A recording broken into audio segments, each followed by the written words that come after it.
Good morning to all of you. Unnayan Vihar waste Champaran के अंतर्गत में मैं आप लोगों को प्रत्येक सैटरडे को केमिस्ट्री सब्जेक्ट के अंतर्गत inorganic chemistry S block element शुरू करने जा रहे हैं और हर प्रत्येक शनिचर को जो है प्रत्येक सैटरडे को जो है आपको हम केमिस्ट्री की टॉपिक को लेकर के आएंगे और आप तैयार रहिएगा। चलिए शुरू कर दीजिए, कॉपी और किताबें और पेन वगैरह निकाल लीजिए और आइए शुरू करते हैं हम लोग एस ब्लॉक एलिमेंट।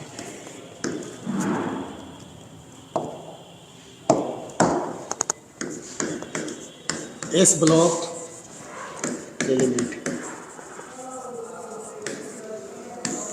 ठीक है। तो एस ब्लॉक एलिमेंट के अंतर्गत में हम लोग बात करते हैं कि एस ब्लॉक एलिमेंट के अंदर कौन कौन से एलिमेंट्स आते हैं। तो यहाँ पर एक लिस्ट देख लीजिए, hydrogen, lithium, sodium, potassium, rubidium, caesium और फ्रांसियम जो है, ठीक है। यहाँ पर हाइड्रोजन एटॉमिक नंबर आप लोगों को पता है कि हाइड्रोजन का 1 होता है, लिथियम का 3 होता है, सोडियम का जो है 11 होता है, पोटेशियम का 19 होता है। इस तरह से एटॉमिक नंबर आप लोगों को पता है।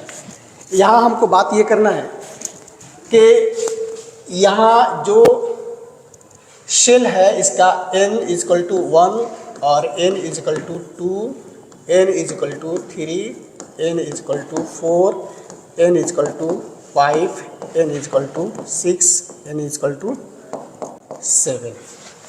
इसका अंतिम जो इलेक्ट्रॉन है वह हाइड्रोजन का अंतिम इलेक्ट्रॉन 1 में जाएगा, 2 में जाएगा, 3rd सेल में जाएगा, 4th में जाएगा, 5th में, 6th में और 7th में। इस तरह से जो अंतिम इलेक्ट्रॉन है, लास्ट इलेक्ट्रॉन है, वो किस शेल के अंदर जाएगा वो चीज़ हम लोग देख रहे हैं। अब यहाँ हमें बात करना है कि एस ब्लॉक एलिमेंट के अंतर्गत में कौन कौन से एलिमेंट्स आते हैं। तो सबसे पहले इसका डेफिनेशन देखते हैं कि एस ब्लॉक एलिमेंट किसे कहते हैं। एस ब्लॉक एलिमेंट किसे कहेंगे? अगर हम इलेक्ट्रॉनिक कॉन्फ़िगरेशन करते हैं तो इलेक्ट्रॉनिक कॉन्फ़िगरेशन जैसे मान लिया जाए कि हम सोडियम का इलेक्ट्रॉनिक कॉन्फ़िगरेशन करते हैं,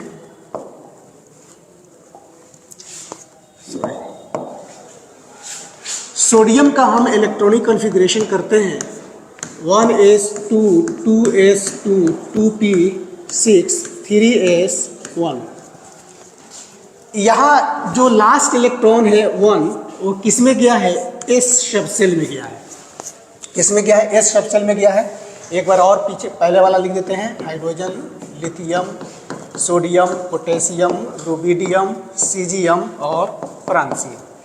n = 1, n = 2, n = 3, n = 4, n = 5, n = 6, n = 7।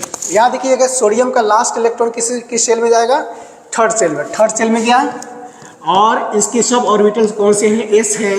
यानी कि s में हम जानते हैं कि टोटल 2 इलेक्ट्रॉन रहते हैं। s में टोटल इलेक्ट्रॉन की संख्या कितना रहता है? s ऑर्बिटल्स के अंदर 2, p ऑर्बिटल के अंदर कितना रहता है? 6 और d ऑर्बिटल के अंदर 10, f ऑर्बिटल के अंदर कितना रहता है? तो 14 रहता है। तो s जो सब सेल है उसके अंदर जो है टोटल इलेक्ट्रॉन की संख्या कितना आ सकता है? मैक्सिमम 2।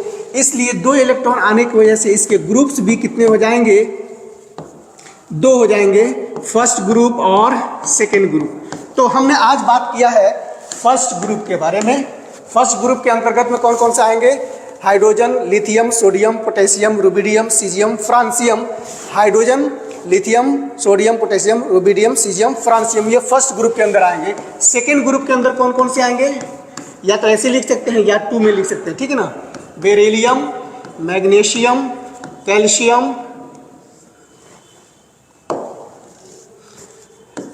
कैल्शियम, स्टोंटियम, बेरियम और रेडियम जो है आएंगे, ठीक है ना। तो इस तरह से 2 ग्रुप्स इसके बनते हैं। इस ब्लॉक में टोटल ग्रुप्स की संख्या कितनी हो गई? 2, फर्स्ट ग्रुप और सेकंड ग्रुप। हम जो है फर्स्ट ग्रुप के आज डिस्कस करते हैं, इसके बाद जो है नेक्स्ट टॉपिक के अंदर जो है सेकंड ग्रुप का हम डिस्कशन करेंगे, ठीक है। चलिए इसको हम मिटाते हैं। अब जो है हमें बात करना है कि फर्स्ट ग्रुप के अंदर जो है सबके लास्ट में इलेक्ट्रॉन जो आएगा वो कितना आएगा? एक आएगा। फर्स्ट ग्रुप के जितने भी एलिमेंट्स हैं उसके लास्ट इलेक्ट्रॉन कितने आएंगे, एक ही आएंगे। और किस सब सेल के अंदर में आएंगे, तो एस सब सेल के अंदर में आएंगे। किसके अंदर में, एस सब सेल के अंदर में आएंगे, ठीक है। और अब यहाँ से ये जो थर्ड हमने लिखा है वो थर्ड यहाँ से देखिएगा, n=3 दिए है ना, तो ये सोडियम का जो लास्ट इलेक्ट्रॉन थर्ड शेल के अंदर आएगा और पोटेशियम का फोर्थ के अंदर आएगा, यानी कि यहाँ कह सकते हैं NS1। तो ये जनरल इलेक्ट्रॉनिक कॉन्फ़िगरेशन हुआ। n के जगह पर ये सब हम रखेंगे और s तो रहेगा ही, और एक इलेक्ट्रॉन रिक्शा सबका एक इलेक्ट्रॉन अंत में आएगा, ठीक है ना। तो इस तरह से हमारे पास ग्रुप्स जो है मिल गए, फर्स्ट और सेकेंड। s ऑर्बिटल्स के अंदर 2 इलेक्ट्रॉन्स अधिकतम रहते हैं, फर्स्ट ग्रुप सेकेंड ग्रुप। एक अगर इलेक्ट्रॉन आ रहा है तो फर्स्ट ग्रुप, और 2 इलेक्ट्रॉन अगर आ रहे हैं तो सेकेंड ग्रुप, ठीक है ना। अब यहाँ से हम लोग बात करने जा रहे हैं कि इलेक्ट्रॉनिक कॉन्फ़िगरेशन अब किसका क्या होगा, एक एक करके हम लोग देख लेते हैं। तो यहाँ पर हम अगर इलेक्ट्रॉनिक कॉन्फ़िगरेशन करेंगे तो टोटल इलेक्ट्रॉन कितना है, 1 है, तो 1s1। यहाँ पर कितना हो जाएगा, 1s2 2s1। यहाँ पर कितना हो जाएगा, 1s2 2s2 2p6 3s1। यहाँ पर कितना हो जाएगा, देखिएगा 1s2 2s2 2p6 3s2 4 3s2 6 2 10 10 2 10 3s2 10 2 12 2 14 और 3s2 3p6 4s1, ठीक है ना। इस तरह से इसका लास्ट में क्या आ जाएगा, 5s1। इसका लास्ट में कितना आ जाएगा, 6s1। इसका लास्ट में कितना आ जाएगा, 7s1। इस तरह से हम लोग इलेक्ट्रॉनिक कॉन्फ़िगरेशन करेंगे तो लास्ट में कितना आएगा, ns1। जनरल इलेक्ट्रॉनिक कॉन्फ़िगरेशन कितना हो गया, ns1। इसका जो है फर्स्ट ग्रुप का हो गया। यानी कि अगर हम बात करते हैं दोनों ग्रुप का, तो ns1 से लेकर के 2 तक जा रहा है। कितना जा रहा है, 1 से लेकर के 2 तक जा रहा है। फर्स्ट ग्रुप के लिए 1 आएगा और सेकंड ग्रुप के लिए क्या आएगा, 2 आ जाएगा। चलिए यहाँ तक क्लियर हो गया। अब हम लोग बात करने जा रहे हैं, ऑक्सीडेशन स्टेट की बात करने जा रहे हैं।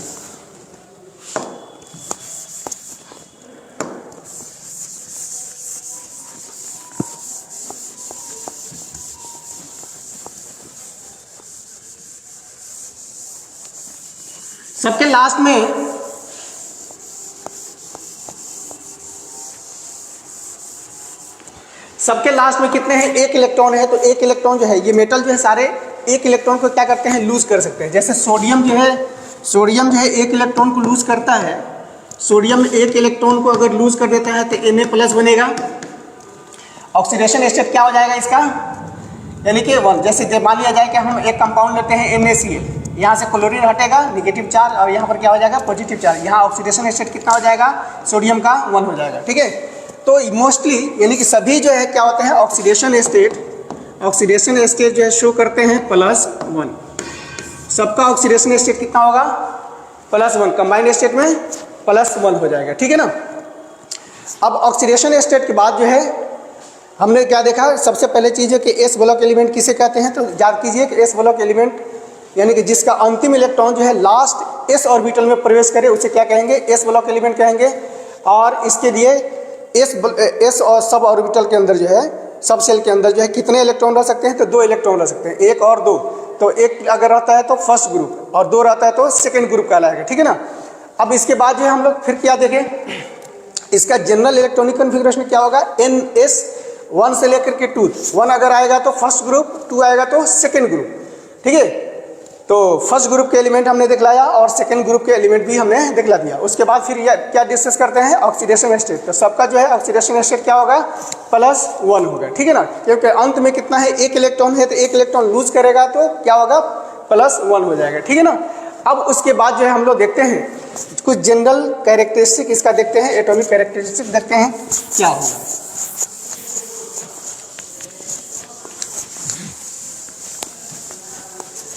चलिए अब इसके बाद हम लोग देखेंगे कि इसका जो एटॉमिक साइज है,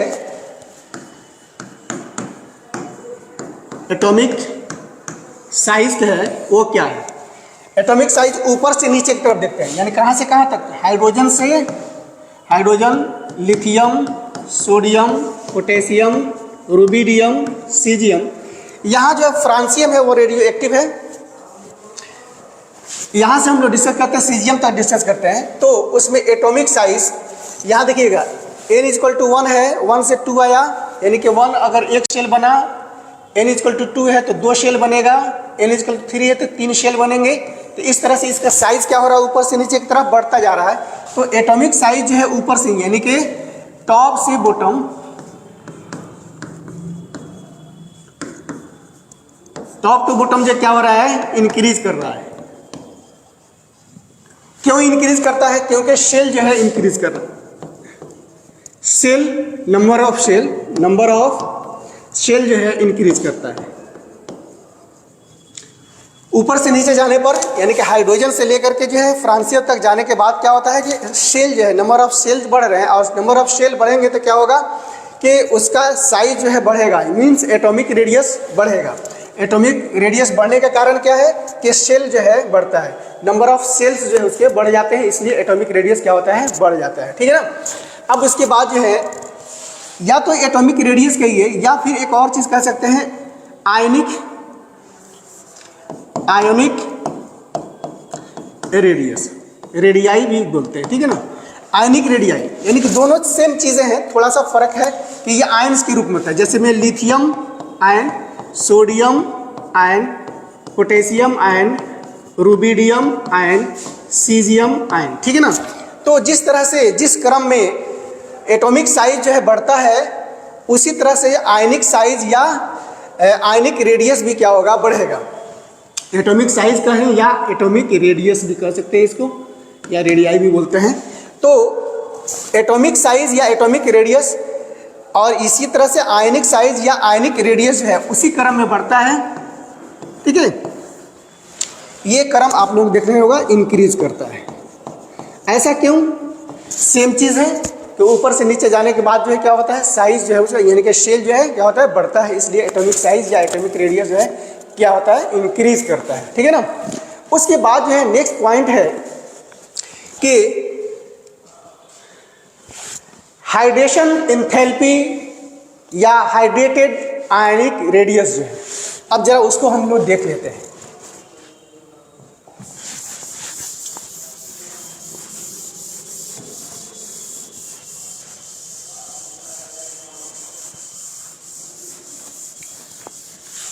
हमने क्या देखा, एटॉमिक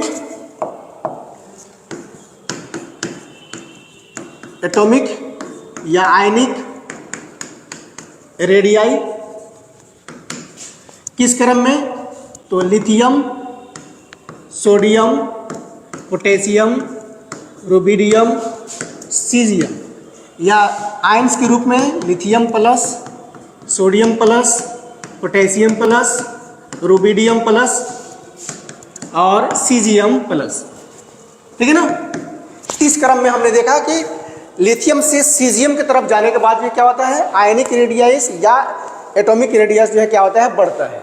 अब यहाँ हम लोग बात करने जा रहे हैं कि हाइड्रेटेड रेडियाई या हाइड्रेशन इंथैल्पी। नेक्स्ट जो पॉइंट है वो हाइड्रेशन इंथैल्पी, कहीं कहीं बुक्स में लिखता है, सारी चीज हम लिख देते हैं, इंथैल्पी या हाइड्रेशन एनर्जी भी लिखता है कहीं कहीं, या हाइड्रेटेड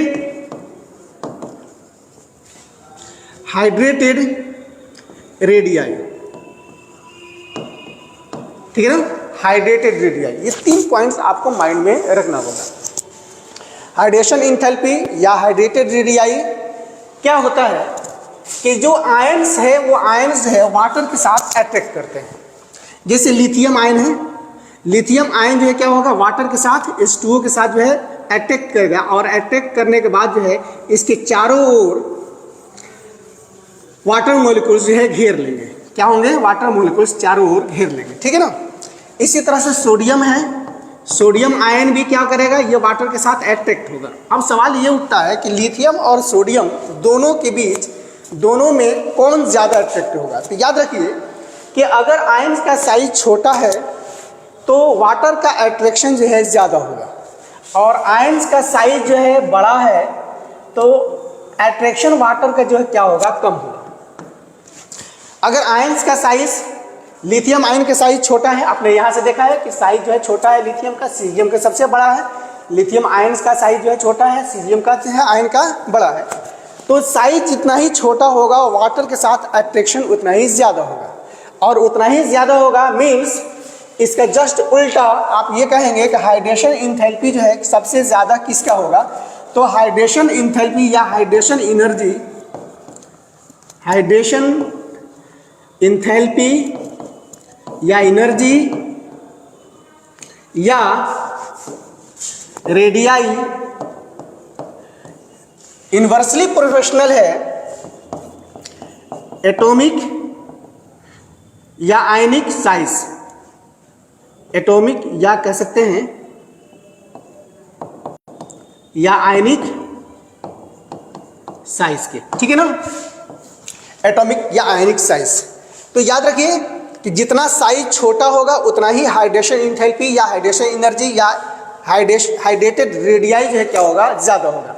तो अगर यहाँ से जो है नीट वगैरह में भी क्वेश्चन पूछा जाता है कि which of the followings have higher hydration energy या हाइड्रेशन रेडियाई या हाइड्रेटेड रेडियाई, जो है इस तरह के क्वेश्चंस पूछा जाता है, ठीक है ना।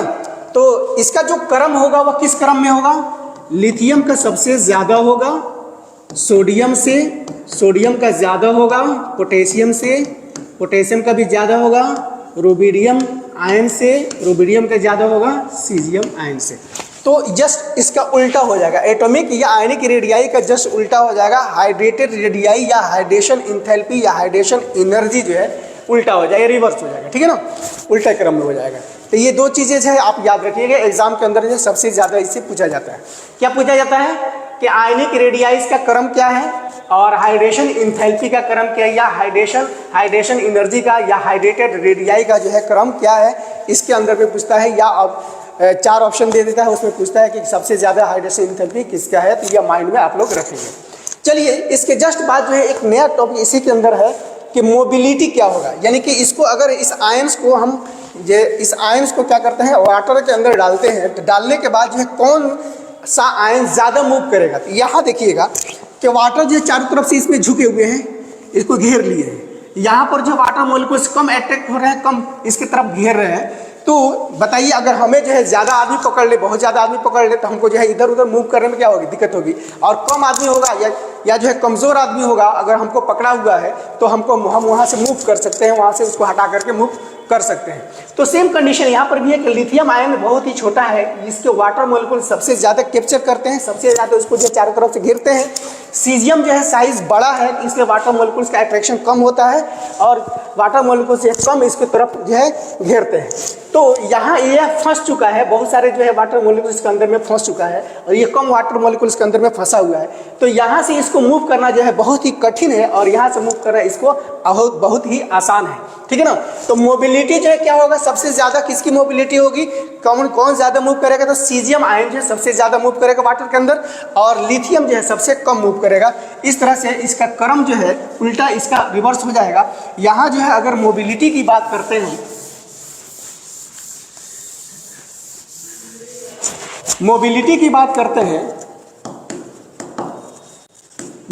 बात करते हैं तो सबसे ज़्यादा मोबाइल कौन सा होगा, सीजियम प्लस रुबिडियम प्लस और पोटेशियम प्लस सोडियम प्लस और लिथियम प्लस। सबसे कम मोबाइल कौन सा होगा, लिथियम आयन जो है।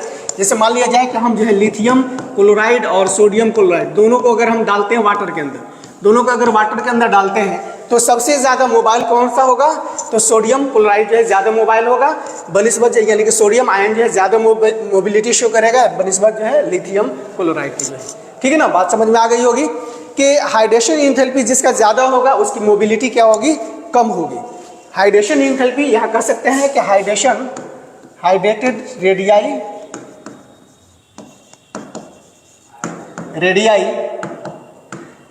इन्वर्सली प्रोपोर्शनल टू मोबिलिटी, या mobility inversely proportional to hydration enthalpy जो है, इस तरह से हम लोग काम कर सकते हैं, ठीक है ना। तो मोबिलिटी का टॉपिक खत्म हो गया। तो हमने क्या देखा, एटॉमिक रेडियस या आयनिक रेडियस, हाइड्रेशन एंथैल्पी या हाइड्रेशन एनर्जी, और फिर हमने देखा कि मोबिलिटी उसका क्या होगा, ठीक है ना। तो जस्ट ये क्रम जो है आप लोग याद रखिएगा। अब हम लोग बात करने जा रहे हैं, नेक्स्ट टॉपिक है वो डेंसिटी के बारे में। किसके बारे में? डेंसिटी के बारे में, जहाँ से एग्जाम के अंदर जो है बहुत सारे क्वेश्चंस पूछे जाते हैं, और यहाँ एक एक्सेप्शनल भी है डेंसिटी के अंदर में। इसका सही क्रम नहीं है, जिस तरह से हम लोग जो है देखे हैं एटॉमिक रेडियस के क्रम है उस क्रम में नहीं है। तो अब यहाँ से हम लोग बात करने जा रहे हैं डेंसिटी के बारे में।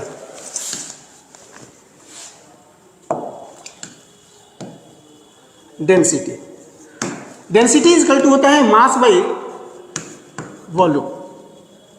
यहाँ जो डेंसिटी हम लोग डिस्कस करेंगे वो मास बाई वॉल्यूम के रेशियो में डिस्कस करेंगे। यानी कि अगर हम ऐसे जनरली तौर पर देखते हैं कि अगर वॉल्यूम बढ़ता है तो डेंसिटी क्या होता है, घटता है, या मास बढ़ता है तो डेंसिटी क्या होता है, बढ़ता है। लेकिन अब यहाँ हम देखेंगे दोनों के रेशियो से, दोनों के जो है यानी कि मास को और वॉल्यूम को दोनों को मिलाने के बाद जो है, यानी कि दोनों के वैल्यू पुट करने के बाद जो आएगा वैल्यू, उस वैल्यू के आधार पर हम लोग डेंसिटी देखेंगे। अकेली वॉल्यूम और मास के आधार पर नहीं देखेंगे। अब यहाँ देखना ये है कि हाइड्रोजन से यानी कि लिथियम से, देखिए lithium, sodium, potassium, rubidium, caesium, यहाँ अगर हम देखते हैं कि लिथियम से सीजियम की तरफ जा रहे हैं तो साइज क्या हो रहा है, बढ़ रहा है। सेल जो है क्या हो रहा है, बढ़ रहा है। सेल बढ़ेगा तो वॉल्यूम बढ़ेगा, सेल बढ़ेगा तो वॉल्यूम बढ़ेगा, और वॉल्यूम बढ़ेगा तो डेंसिटी क्या होगा, घटेगा। लेकिन इस तरह का रेशियो इसमें नहीं आता है। इसमें किस तरह से आता है, इसमें जो आता है कि दोनों के यानी कि मास बाई वॉल्यूम का रेशियो, यानी कि इसका लिथियम का मास और उसका वॉल्यूम दोनों को वैल्यू रखते हैं, रखने के बाद जो है जो वैल्यू आता है उस तरह देखते हैं। तो इसमें जो क्रम होता है वो सीजियम का ज्यादा होता है, यानी कि सीजियम का डेंसिटी जो है ज्यादा, रुबिडियम से, पोटेशियम से, सोडियम से और लिथियम से सीजियम का डेंसिटी जो है सबसे ज्यादा होता है, ठीक है ना। लेकिन यहाँ पर कुछ एक्सेप्शनल है। यहाँ पे एक्सेप्शनल क्या है कि मास बाई वॉल्यूम रेशियो अगर देखा जाता है तो लिथियम का सबसे कम डेंसिटी हुआ, और यहाँ पोटेशियम, और फिर उसके बाद जो है सोडियम, उसके बाद जो है रुबिडियम, उसके बाद जो है सीजियम। यहाँ जो है थोड़ा सा एक्सेप्शनल है कि सोडियम का डेंसिटी जो है पोटेशियम से ज़्यादा हो जाता है। ये अब नॉर्मल जो है इंक्रीज, यानी कि पोटेशियम का वॉल्यूम जो है अब नॉर्मली सोडियम से इंक्रीज कर जाता है, जिसके वजह से जो है जो रेशियो है वो जो है चेंज हो जाता है, और चेंज होने की वजह से जो है पोटेशियम का जो है डेंसिटी कम हो जाता है सोडियम से। एक्चुअल में होना चाहिए तो इस क्रम में कि लिथियम से हम सीजियम की तरफ जब जा रहे हैं तो सीजियम का डेंसिटी जो है सबसे ज़्यादा हो, उसके बाद जो है कम, उससे कम जो है रुबिडियम का हो, पोटेशियम का हो, सोडियम का हो, लिथियम का हो। लेकिन जो रेशियो है मास बाई वॉल्यूम अगर इसको देखा जाता है तो कंपैरेटिवली जो है अब नॉर्मल बिहेवियर हो जाता है। सोडियम का जो डेंसिटी है पोटेशियम से ज़्यादा हो जाता है। तो यहाँ एक एक्सेप्शनल है जिसको आपको याद रखना होगा, ठीक है ना। इस एक्सेप्शनल को आपको याद रखना होगा, ठीक है। अब उसके बाद जो हम नेक्स्ट बात करने जा रहे हैं मेल्टिंग और बॉइलिंग पॉइंट की, तो नोट कर लीजिए इसको।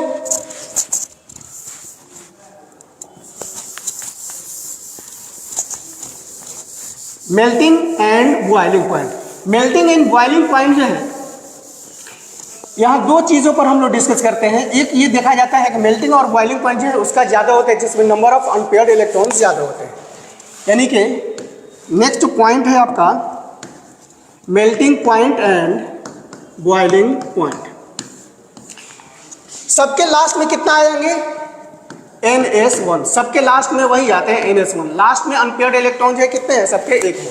अब यहाँ से बात फिर नहीं होगा क्योंकि सबके लास्ट में एक ही है, नंबर ऑफ अनपेयर्ड इलेक्ट्रॉन जो है एक है। जब नंबर ऑफ अनपेयर्ड इलेक्ट्रॉन एक है तो हम डिस्कशन जो है यानी कि जो सॉल्यूशन है, हल है, वो नहीं निकाल पाएंगे मेल्टिंग पॉइंट और बॉइलिंग पॉइंट। बॉइलिंग पॉइंट का हल नहीं निकाल पाएंगे। Melting and boiling point directly proportional to number of unpaired electron. Unpaired electron के आधार पर हम नहीं निकाल पाएंगे क्योंकि सबका जो है एक ही है। अब जरा हम बात करते हैं कि इसके अंदर वाले में जो इलेक्ट्रॉन है, लास्ट के इलेक्ट्रॉन जो है NS1 हो गया, अंदर वाले में इलेक्ट्रॉन है। यहाँ हम देखते हैं कि लिथियम से सीजियम की तरफ जाते हैं तो अंदर में इलेक्ट्रॉन जो क्या हो रहा है, सीजियम का सबसे ज़्यादा होगा, उसके बाद उससे थोड़ा सा कम होगा रुबिडियम का, उससे थोड़ा सा कम होगा पोटेशियम का। तो इंटरनल इलेक्ट्रॉन जो है जिसको हम कहते हैं अनशेयर्ड पेयर इलेक्ट्रॉन जो कहते हैं या अनशेयर्ड इलेक्ट्रॉन कहते हैं, उस इलेक्ट्रॉन की संख्या क्या हो रहा है, अंदर में बढ़ रहा है। और बढ़ने की वजह से क्या होगा, रिपल्शन होगा। रिपल्शन होगा तो फिर क्या होगा, मेटालिक बॉन्डिंग जो है बहुत ही कमज़ोर हो जाएगा। मेटालिक बॉन्डिंग जैसे ही कमज़ोर होगा तो उस कंडीशंस में मेल्टिंग और बॉइलिंग पॉइंट जो है कमज़ोर हो जाएगा, कम हो जाएगा, ठीक है ना।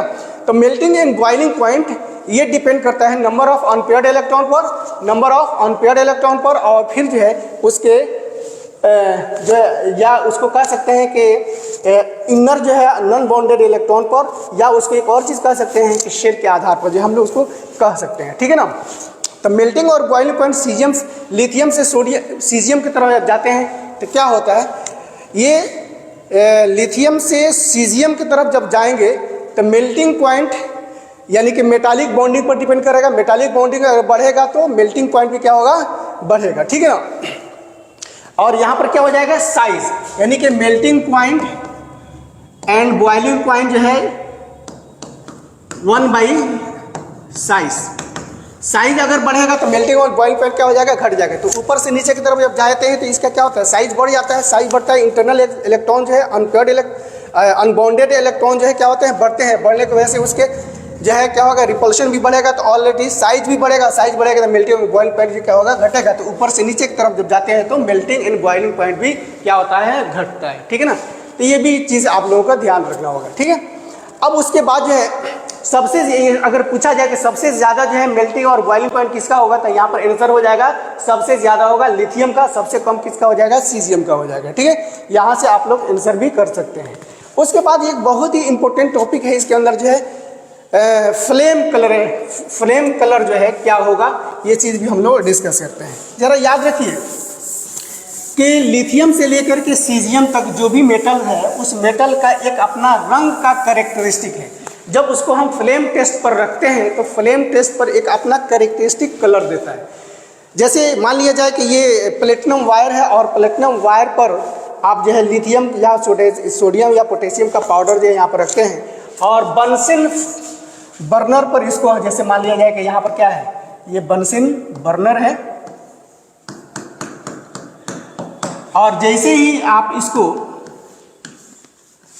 यहाँ पर सोडियम वगैरह या पोटेशियम वगैरह के जो पार्टिकल्स हैं उसको लेकर के यहाँ पर जो है हीट के पास रखते हैं, यानी कि फ्लेम के पास रखते हैं, तो रखने के बाद जो है